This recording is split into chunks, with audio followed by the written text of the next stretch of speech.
Hello everyone, welcome to my channel.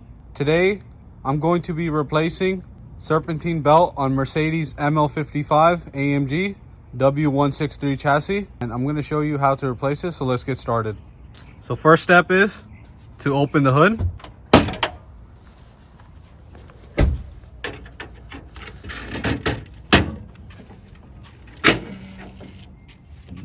So as you can see, there is no Serpentine belt on this motor.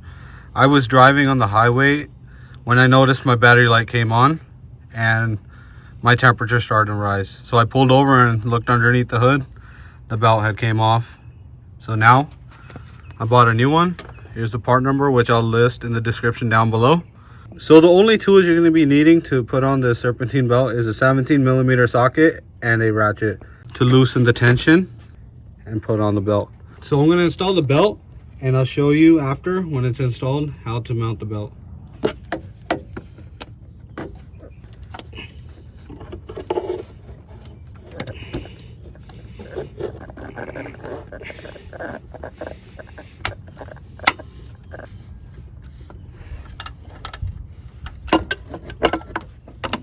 So now that we have the belt on, it goes from the alternator to the idler pulley, going straight to the power steering pulley, straight down all the way to AC compressor, looping around the crankshaft pulley, and loops on top of the tensioner pulley, going back to the water pump and down back straight to the alternator.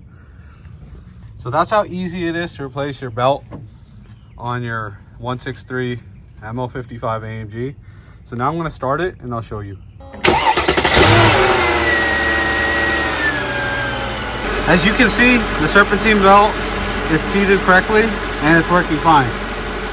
If your belt is not on correctly, you can just loosen the tension and put the belt back on. So that's how easy it is to replace your belt on your W163 ML55 AMG. And if this video helped you, don't forget to hit the like, share, and subscribe button. Thank you.